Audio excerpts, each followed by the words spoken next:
penganiayaan oleh seniornya di lingkungan pondok pesantren. Kasus ini telah dilaporkan ke polisi setelah korban mengalami luka dan harus menjalani perawatan di rumah sakit. Informasi selengkapnya akan disampaikan Mulyo Widodo langsung dari Bangka Belitung. Mulyo, selamat petang. Apa informasi terkini terkait dengan dugaan kekerasan di pondok pesantren yang terjadi di Kabupaten Bangka?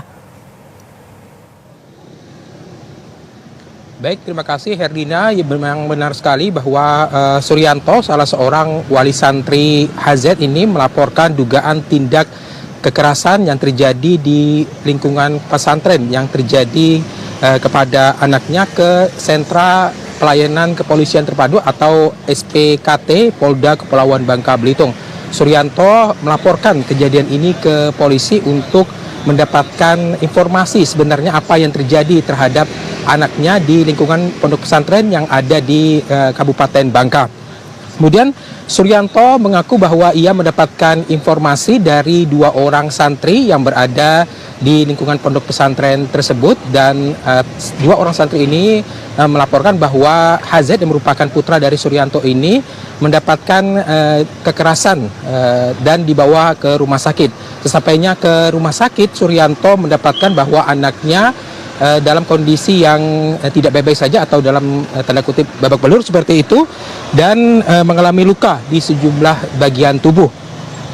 Kemudian saudara, berdasarkan pengakuan dari orang tua korban atau Suryanto ini bahwa HZ penganiayaan dilakukan oleh lebih dari 1 orang oleh senior di lingkungan pondok pesantren, dan karena korban mengaku mengalami pemukulan di bagian dada, kepala, dan kaki, dan hingga saat ini korban HZ ini masih dilakukan perawatan di lingkungan atau di Rumah Sakit Mitra Medika di Kota Pangkal Pinang. Sementara itu saudara, pihak dari Inafis Kepulauan Polda Bangka Belitung setelah mendapatkan laporan kemarin siang tadi juga langsung melakukan olah tempat kejadian perkara di pondok pesantren di Kabupaten Bangka ini, dan pihak dari pondok pesantren ini juga tadi menyatakan duka yang mendalam atas kejadian yang terjadi di lingkungan sekitar pondok pesantrennya, dan akan melakukan komunikasi baik kepada seluruh pihak, baik kepada orang tua korban, kemudian orang tua terduga pelaku, pihak kepolisian, bahkan Kementerian Agama dan pihak-pihak terkait agar penyelesaian ini dapat dituntaskan dengan segera, dan pastinya akan memperketat pengawasan yang ada di lingkungan pondok pesantren. Dan berikut wawancara kami bersama Suryanto yang merupakan orang tua korban HZ. Anak saya pemukulan ya, terjadi di pondok pesantren Abror. Nah, saya itu udah pergi ke Kapolda itu untuk mencari keadilan terhadap anak saya.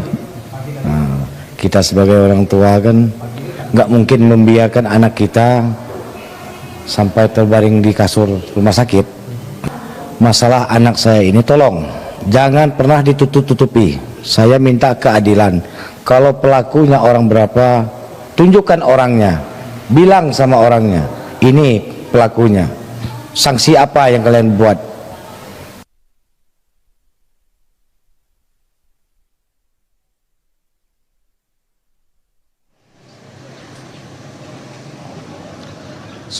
Sementara itu saudara, kantor wilayah Kementerian Agama Provinsi Kepulauan Bangka Belitung berharap para pengasuh pondok pesantren dapat menjalankan penyelenggaraan pendidikan keagamaan berdasarkan juknis yang telah diterbitkan oleh Kementerian Agama, dan juga pihak dari Kementerian Agama berharap pondok pesantren dapat terbuka terhadap berbagai informasi yang ada di lingkungan pesantren. Selain itu juga Kementerian Agama Provinsi Bangka Belitung berharap para wali santri dapat juga terbuka terhadap komunikasi yang ada, dan juga menanyakan apa yang terjadi langsung kepada anaknya. Demikian yang dapat kami sampaikan langsung dari Bangka Belitung. Kita kembali ke Jakarta, Herdina.